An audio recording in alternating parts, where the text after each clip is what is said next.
Gamarjoba, and welcome to the History of Sakartvelo, Georgia. I'm your host, Roberto, and this is episode 26, Vakhtang and the Attack of the Ossetians. In this episode, we'll go over Vakhtang's war with the Ossetians and its aftermath. Before I continue on, I have to make you all aware of a new Aznauri and Eristavi to the kingdom.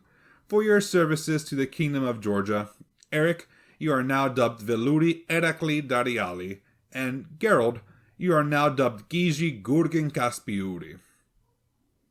I also want to give thanks to Rob and Jamie from Totalus Rankium and Umberto from So You Think You Can Rule Persia for providing the voices in this episode and the last. And after this episode, we will be taking a break from podcasting for the holidays. We will be returning mid-January. In our last episode, we saw the tumultuous period in the Kingdom of Kartli, along with the Ossetian raid that took huge tracts of land from the Kartveli, and ended with the kidnapping of Vakhtang's sister, Mirandut. Vakhtang convinces Eristavi that it was necessary to invade the north, and led an army numbering over 100,000 men through the Dario Pass, where he found himself in enemy territory. Throughout the mountains and valleys of Ossetia, scouts rode as fast as they could, yelling, "The Kartveli are coming! The Kartveli are coming!" Knowing this meant the Kartveli had breached the Dario Pass, the Ossetians got to work. They sent messengers to the different tribes around Ossetia and called for them to band together in defense of their land and to put an end to this Kartveli menace. Messengers even went further north to the steppes and called upon the Khazars for assistance, who sent down warriors to aid their nomadic allies. The allied Ossetian force marched southwards and met the Kartveli at the opposite bank of the Aragvi River. They stared at each other in silence upon those steep, rocky banks. Behind the Ossetians were the small forests and valleys that littered the northern Caucasian mountains. Behind the Kartveli was the Dario Pass, now closed off to them as the last of their reinforcements arrived. The army stayed in their spots for 7 days, with no one willing to make a move. The nobles, however, were beginning to feel antsy. They weren't used to needing to wait around for a battle, and the Ossetians and the Kartveli had begun fighting each other in one-on-one duels. There was an equal amount of nobles lost on both sides, until the Ossetians produced a Khazar warrior, Tarkhan. Tarkhan was a behemoth of a man, with an ego large enough to challenge every one of Vakhtang's men to fight him at the same time to prove himself as the most powerful fighter. This challenge was answered by one man named Parsben Peruk, one of Vakhtang's Persian allies. Parsben Peruk held a strong reputation amongst the Kartveli soldiers as being the only one that none of them could beat. They had even seen him catch and fight a lion with his bare hands.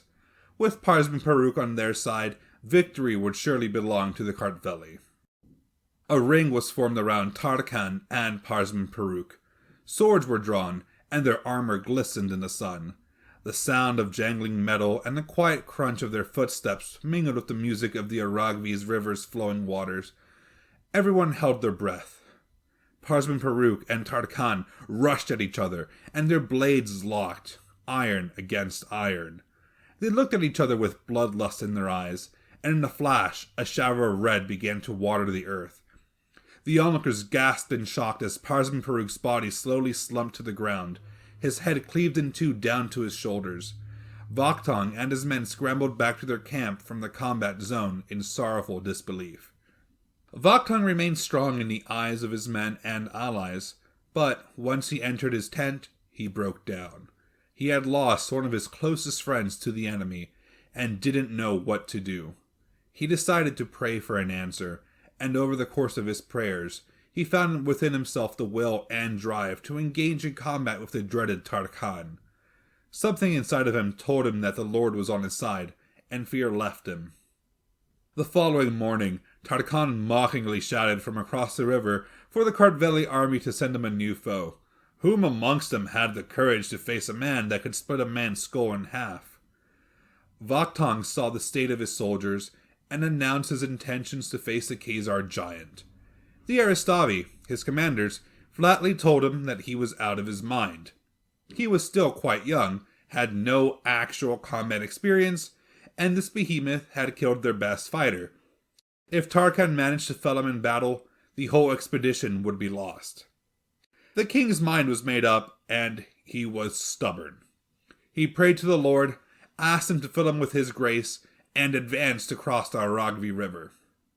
He ascended the slopes of No Man's Land, and stopped along the rocky banks.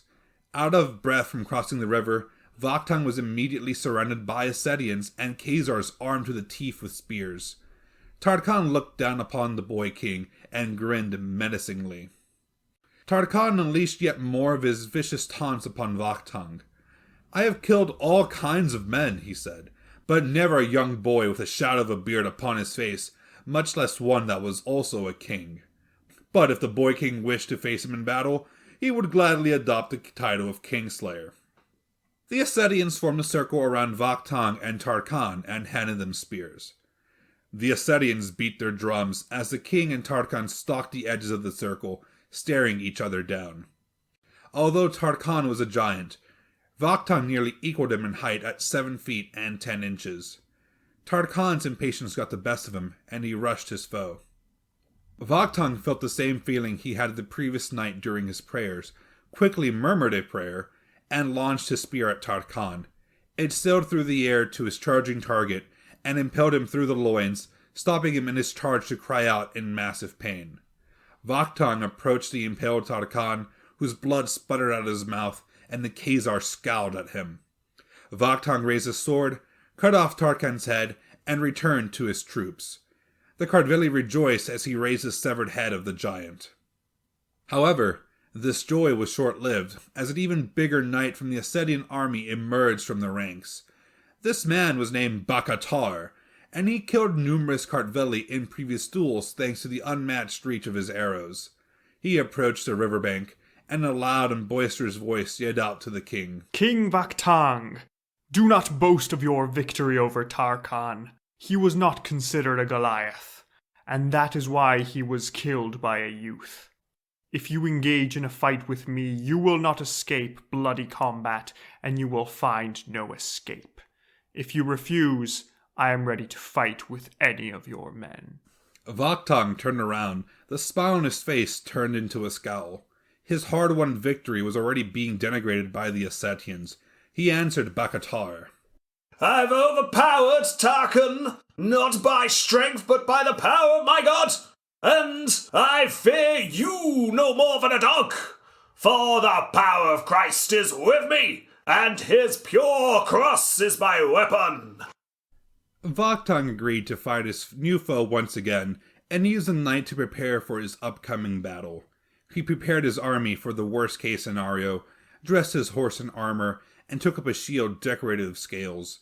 He approached his side of the Aragvi River and shouted to the awaiting Baqatar, "I will not cross the river, for I am king.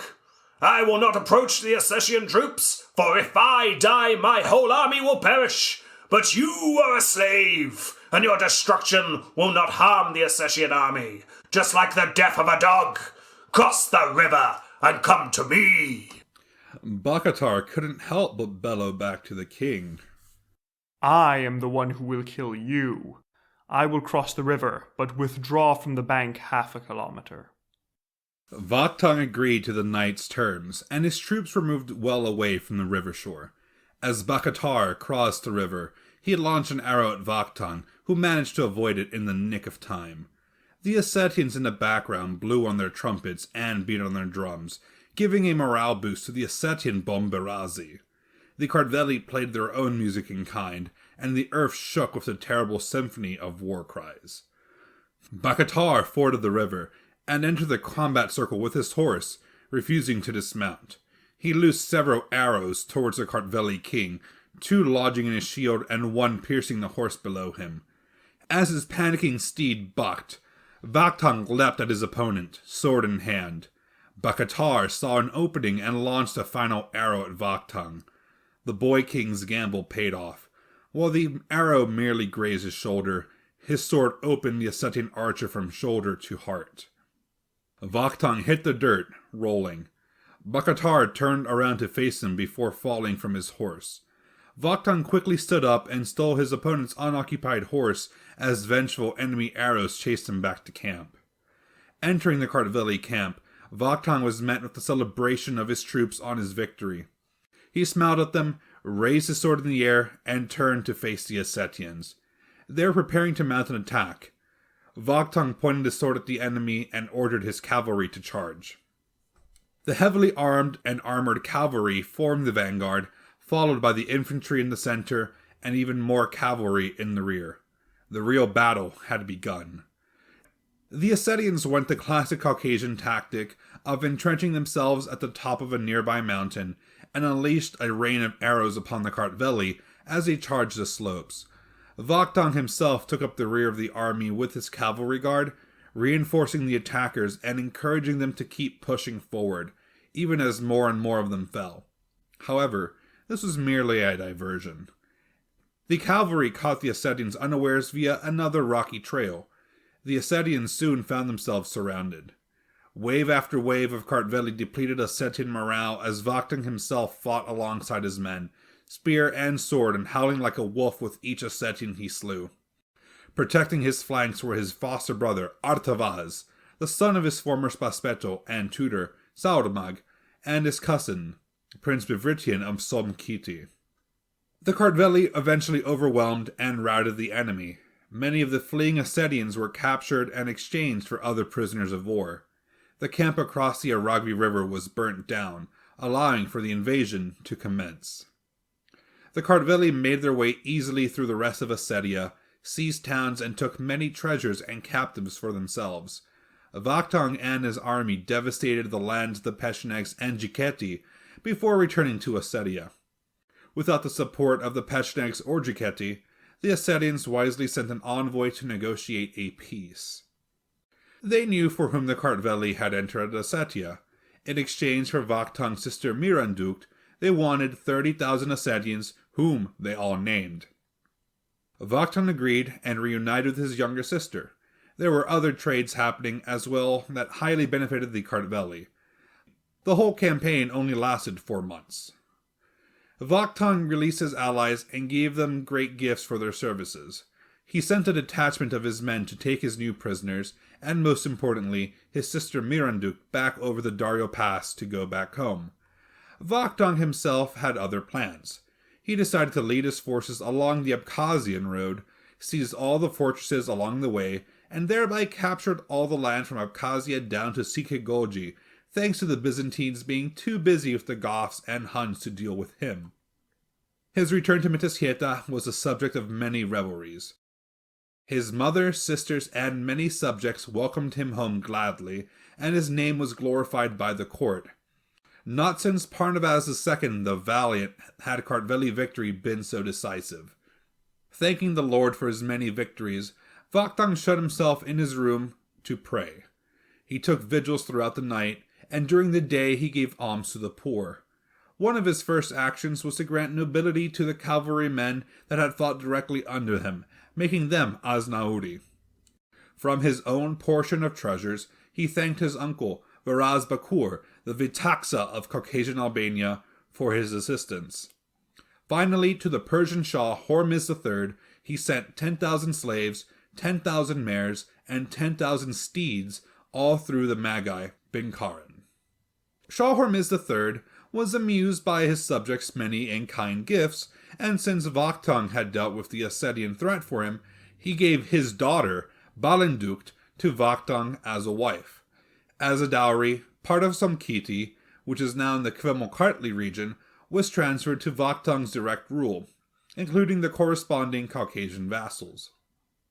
A few days later, a message arrived from the new suzerain, Shah Peroz, beginning with a brand new title that Vakhtang was not familiar with, saying, "To Vakhtang, Varang Khwasrotang, the great king of 10 kings, from Peroz, the king of all kings." Shah Peroz I asked Vakhtang to go back to war against the Hephthalites. To see images and bibliography related to today's episode, please go to our website to check them out under the episodes page at historyofsakartvelo.com. It contains all the links to our social media and email contact information. Sakartvelo is spelled Sakartvelo, TVELO. To help this podcast continue, please feel free to subscribe to our Patreon or donate via Ko-fi or PayPal.